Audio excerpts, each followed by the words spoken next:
Masaka mu Buddu ku kyalo Nalozaali nga 8 August 1936 ew'omuzaalisa yayitibwanga Monica. Batuluma Omundo yali omusomesa ku Kigenda Nalozaali ne Marita Najja ku Bwagale bazaala Deogratius Zziwa. We twakolera emboozi eno mu Meeyo w'omwaka 2018 ku baana omwenda Zziwa be yamanyaako nti kitaabwe bwe yabazaala yali asigaddewo ne bakulu b'abalala 2 bokka. Nze mwana omuggalanda era neewuunya taata oba bakadde bange okuntuuma erinnya erya Deogratius liri mu Lulatini naye mu Luganda ye Katonda yeebazibwe. Neewuunya baamanyira ku kinti kabeebaze Katonda, nze mwana omuggalanda. Bazadde be Batuluma Omundu ne Najja ku Bwagale bonna baali bazaale b'e Buddu era gye baawangaalira ekiseera ky'obulamu bwabwe bwonna. Mundu yayagala nnyo mutabani we Zziwa asome naye tekyasoboka naddala Zziwa bwe yasukka emyaka 10.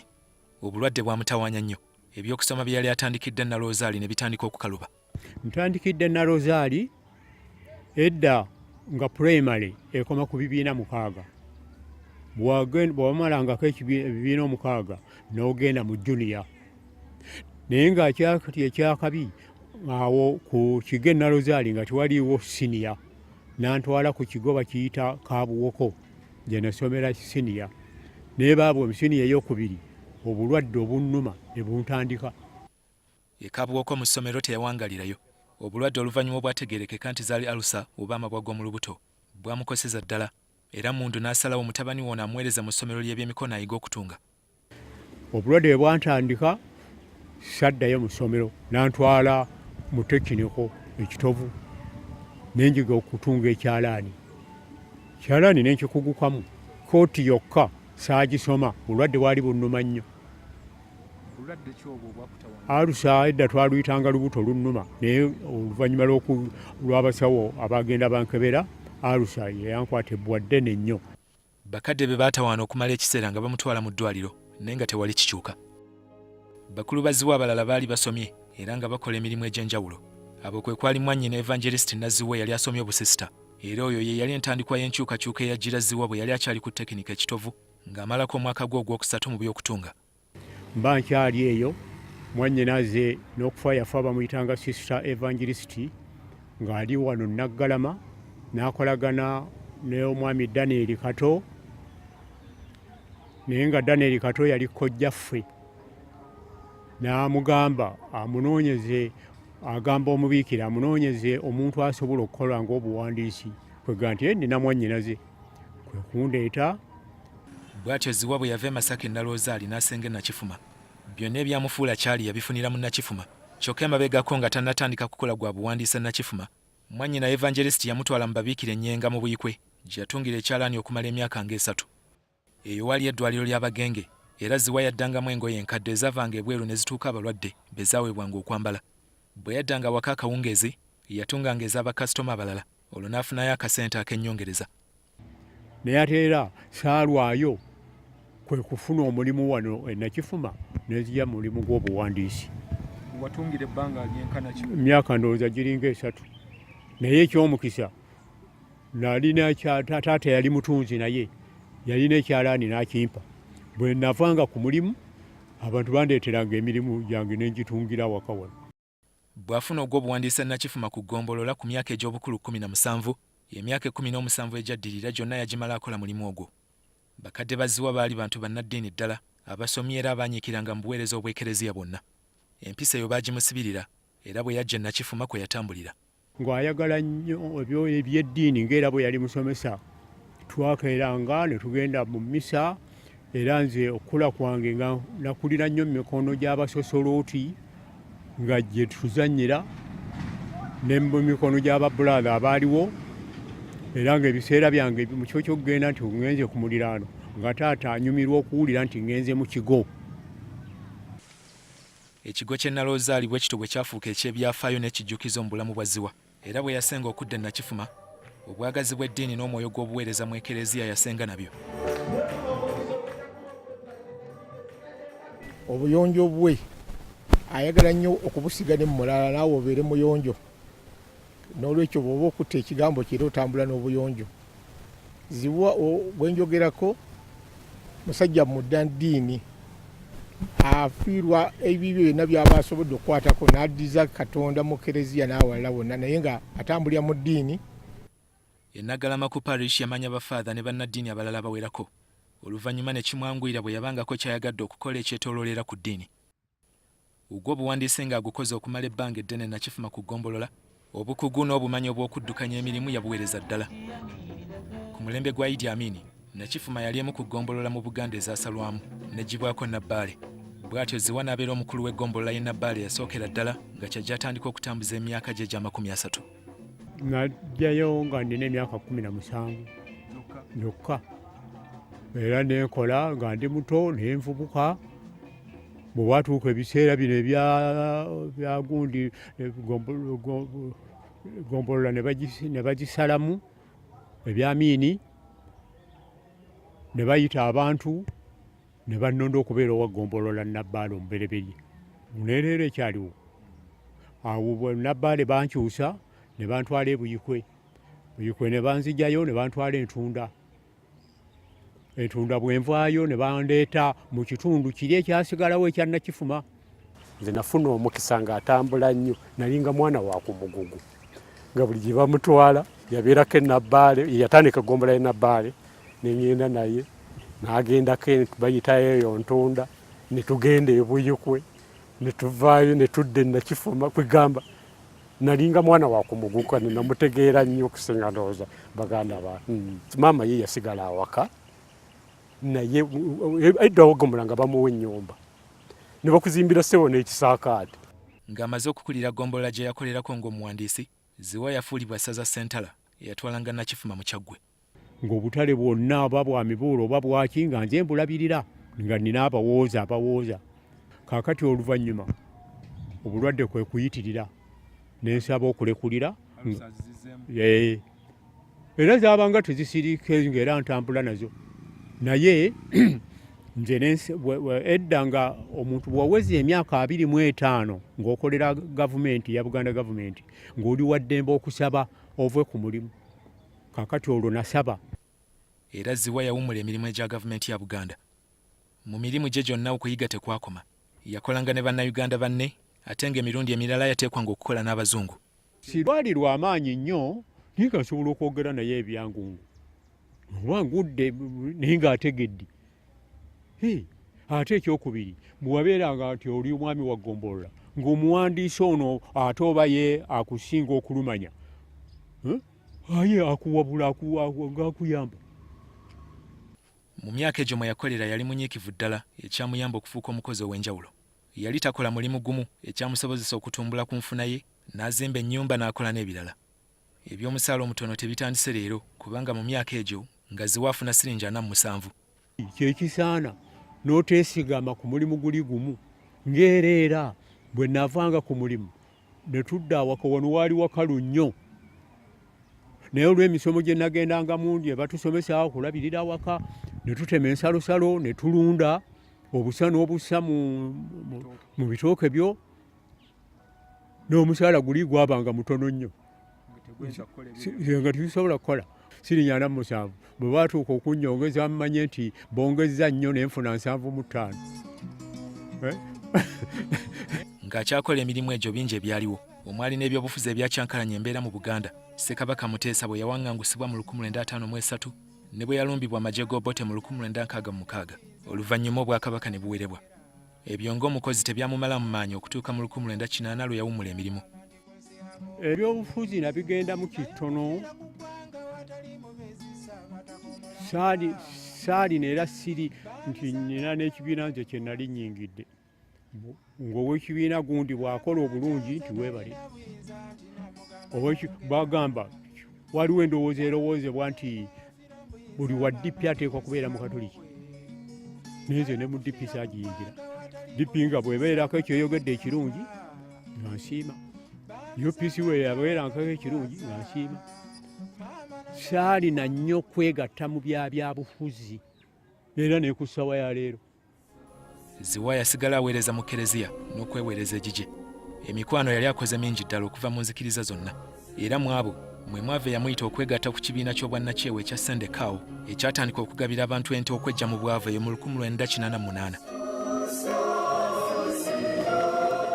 omulabirizi nkooyooyo nga yatwala obulabirizi bwa mukono, simanyi oba yandabanga atya nankwana nanjagala nennondebwa okubeera alabirira ente za Sendekawo, nga nkolagana n'omwami Fred Katende ne tukola omulimu. Batuleeteranga ente babanga tebannagiwa muntu nga tumala kumuyigiriza, bwalongoosa awaka, bwalima emmere ensolo byeneerya, ennyumba mweneesula, ne tukola omulimu bulungi nnyo. Naye nga nze ssentebe w'olukiiko olwo olugaba ente ezo, era zakulaakulanya abantu bangi nnyo mu bulabirizi bwa mukono. Bangi beewuunya Zziwa mu Katuliki okubeera wakati w'enteekateeka y'Abakristaayo, naye ekyo kyava ku mpisa ye ey'obutasosola ng'akolagana n'abantu. Mu Sendekawo yawezaayo emyaka 10, n'olwaleero bamusanyukira olw'obuweereza obwo. Ekiseera kyonna okuva lwe yasenga e Nakifuma, Zziwa abeerawo mu buweereza bwonna obw'Ekereziya. Ekisomesa ky'e Nakifuma kyatandikibwa ku kirowoozo kye eyo mu 1982. Waali wayiseewo emyaka 3 nga kyajja akomewo okuva e Roma ne Isirayiri okulambula ebifo ebitukuvu. Ssaabasumba Nsubuga ye yamanya bwe yafuna ab'emikwano e Roma ne bamuwa ssente n'atwala abantu okulamaga. Naye ng'omuntu oteekwa okubeera n'emitwalo 3, kakati nno nange emitwalo 3, naye ng'abasinga obungi tebazirina. Awo wenfunira omukisa ne nnondebwa ku lukiiko lwa Paris Council e Naggalama, ne nsasulayo ssente ne tugenda e Roma. Naye bwe twatuuka e Roma ne batulambuza mu buli kifo ekitukuvu ekyalimu abatuukirivu aba buli ngeri. Olwa Kereziya ennyingi ze baatulambuzanga nga zirimu ebyamakula ebiyitirivu, byampa ekifaananyi okunoonya naffe ewaffe tufuna tutya Kereziya eyaffe. Monsignori Jembe ekiseera ekyo yali bwanamukulu e Naggalama yakkiriza Zziwa n'abalala okutandika ku ky'okubangawo Ekereziya. Zziwa yali awaddeyo n'ettaka, naye oluvannyuma ne kizuuka nti wajja kuba wafunda. Omukisa gwabakwata ne basisinkana omugenzi George Kasedde eyabagabira ku ttaka lye bazimbeko Kereziya. Nannyini ttaka wambuuliza nti poloti 2 zinajjamu Kereziya temulizimbawo ssomero. Koye taata tubuliddwa bwe tunazimba.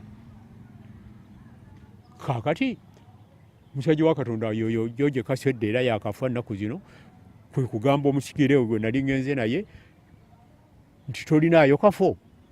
Musajja wa Katonda kutuga nti nkalina, kwe kutuwaawo era ne tukubisaawo n'ekyapa tukirina.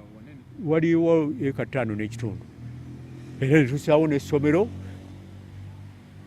Kati lina n'abaana bangi n'abayiseemu ne bafuna emirimu bangi ddala abava wano.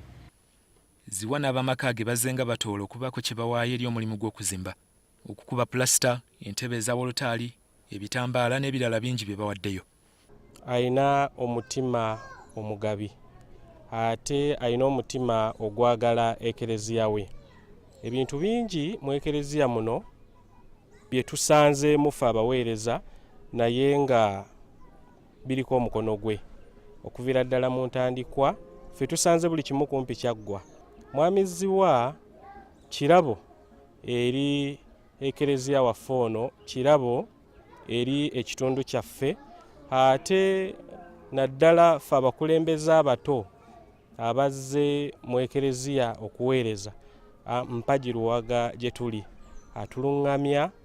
Omusajja gwe twatuuyananga naye byonna ebyakola nze nali saakisula ate nga nze sitowa kipa naye byonna nga mbikuumira Mwami Zziwa. Tekwabulako n'ekimu nga bwe mulaba Kereziya yonna bwefaanana. Ssente ezo zaasondebwa okuzimbibwa okutuuka we nagisangira ng'ebulayo ekimu ekyokuno okutusibwa ku wolo plate nga tuzisonda kuleeta bintu nga bwe musanze tutunda. Ebintu ebyo bye twatundanga ne muva ssente neetuusibwa ku wolo plate, ate okuserekwa Mwami Zziwa nga tutudde mu nkiiko wano tusala amagezi, ssente zino tezimala kusereka, tukole tutya? Ko Mwami Zziwa nti nnyina mukwano gwange ali mu Amerika, ate mwana waffe enzaalwa ya wano yali agenda mu 97 okwawukana wano, ne mugamba nti teweerabira Nakifuma. Era Mwami Zziwa yakikola naga nnyina essimu ye leka mukubireko munaku nga 2 ategeeze. Yategeeza omwami Gerard Katongole Kikambi, era omwezi bwe gwaggwako yategeeza Zziwa kubanga baali balina empuliziganya namuga ataata omanyi nti ebisigadde byonna mubindekere.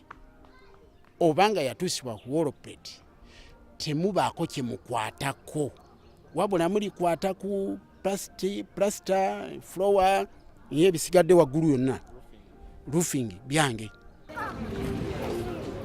Mu myaka gy'enkaaga nga giggwako Zziwa yafuna omukisa okuweerezanga ebirowoozo ku maka ebikwate ku lutambi eri Radio Uganda. Puroguramu eyo yayitibwanga Emboozi y'amaka. Naye twalina omukyalo omu linnya lyenvudde mu mutwe ye yajja kugombolola awo n'atukyalira n'ayogera ku mboozi y'amaka kwentandiikiririza nange okugamba nti toyinza kufuna mirembe ne bw'obeera mugagga naye ng'eka teri mirembe oba ne bw'oba wa kitiibwa. Nentandika okuwandiikanga emboozi y'amaka era yanyumiranga nnyo abantu era yantutumula nnyo ng'abantu ogamba Zziwa we nakifuma emboozi y'amaka nga njogerwako yadde oli tamanyi nakibwenfaanana. Zziwa ensi yamutegeera mu buufu bwe bw'okubuulirira ku by'amaka. Okubyogeranga ebyo gwe wali mufumbo? Nali mufumbo. Nali mufumbo nga nange neebuulirira era oba oli awo ye mukunsonga ensobozesa okubeera n'omuntu n'obeera naye ebbanga n'ebbanga n'olwala n'abanga talina wagambira nti kannobe n'oyavuwala n'oba nga tosobola kumuwa buli kyetaago naye naaga nti kubanga wamuyigiriza dda oba nnimira akamwanyi mu kanoga lulinga n'ebitundibwa ettooke lijja kutemwa litundibwe. Omwami Zziwa ye yennyini omuntu alabika bulungi, omwami muyonjo, omwami w'abantu. Bwe nzija wano n'atandika eggombolola ne mu kujja namusanga muwandiisi. Yalinga akeera n'omala omuwa ekyokunywa sanga mu kitundu n'agenda oluusi ku lanki n'akomawo n'alya n'addayo. Yeevuganga ng'ali ku bicycle yeevuganga.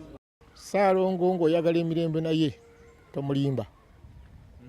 Yogera amazima gamunyiizeemu eddakiika naye atajja kuteeka okusingayo okuzuula tibyewamugambye bya bulimba.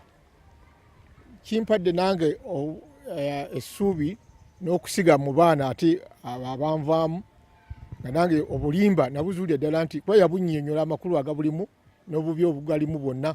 Taata ye muntu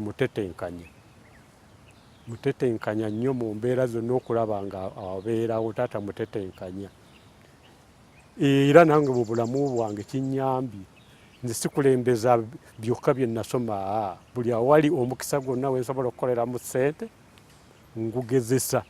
Ekyo nakiyiga ku taata. Yasuubula, yali mwami waggombola naye ng'alima ate asuubula. Ate n'ekirala kyenzijukira taata muntu mwesigwa era sikakasa ng'ogenze ku leediyo obuuze mu nsi muno oba eriyamubanja mbuusabuusa oyinza okubulwa. Kyenzijukira ku taata ebiseera ebyo abantu edda baagulanga emmwanyi mu byalo naye baamuyaayaniranga omuleetera ssente abagulize emmwanyi. Yes, era obwesiga obwo nze mu bulamu bwange bunnyambye nnyo. Bunnyambye mu ngeri nti bwe mbaayo omuntu nga oba ansapulayinga bintu mwesigira ddala mbeera mwesimbu gy'ali nekinnyamba nti nze seetaaga konkona banka egende empole. Ebbanja ndijja mu muntu oyo yennyini ansapulayinga. Olw'obwesigwa nze kinnyambye mu bulamu bwange nakijja ku taata. Zziwa Katonda yamuwa abaana 17 okuli n'ababiri abamuwa erinnya erya Ssaalongo. Mukyala we bwe bali kati balabagana mu 1972. Naye eky'omukisa omulungi abaana be tuzadde olw'obukozi sitwalina kufuna kwa njawulo naye olw'ebyo oba mmwanyi muwogo kasooli biki bye mutukoze abaana ne tubaweerera. Ffe era tulina degrees 8 awaka wano n'abataazituukako tibali mu bifo bya wansi. Abali mu bufumbo bali mu bufumbo bulungi naye beekulaakulanya naye nga ekimu ku kyengera ye bwe nagatta n'ekyakitange nti okusoma bwe busika bwo nange nenkisiga nnyo mu baana ate abakulu bwe babeera obulungi n'abato ne babalabirako. Okuweerera abaana tekyali kyangu, okubakuza mu ddiini nabwo bunyiikivu. okubalaba nga bakuze naawe bakufaako mu bukadde ssanyu. Omuntu alina omukwano mungi nnyo eri ffe abaana, atwagala nnyo ffenna. Yali yakula na ssenga wange Masaka, naye ng'era titansuulirira nga mba ndi awo nga ebiseera ebyo ali muvubuka nvuumuulo nga pikipiki ebiseera bizaali nga nto, naye nga kasi owulira piki ku kyalo ngezze ng'omanya nti muzeeyi wuuyo, engeri ekyalo kyonna kigamba nga buli omu amanya taata we yazze, omusajja ovubuka w'amaanyi nvuumuulo nga yeesabise yenna ataddeko. Omusajja muyonjo nnyo era ye bw'oba nga oyagala okubeera naye ekintu era eddiro lyendeza n'okutuusa kati oliraba buyonjo bwo bwa kika kya waggulu. Nze kuzza awaka ewaffe nga bw'otasoma eyo oli automatic tosembera ku kyamisana ekyessande olw'essande ng'okimanyi bw'otagenda kwekererezia tekuli kyamisana kyo n'olwekyo bwe yakula ate n'afuuka nnyo mukwano gwaffe nnyo. Tumulabira nnyo mu kiti kya mukwano gwaffe okusinga disciplinarian oli nga osobola kutotula naye n'otula ku ntebe wali n'atula ku ntebe wali ekitaabanga edda nga ffenna wansi bwabeerawo omuntu omukulu yenna mwenna wansi ku ttaka.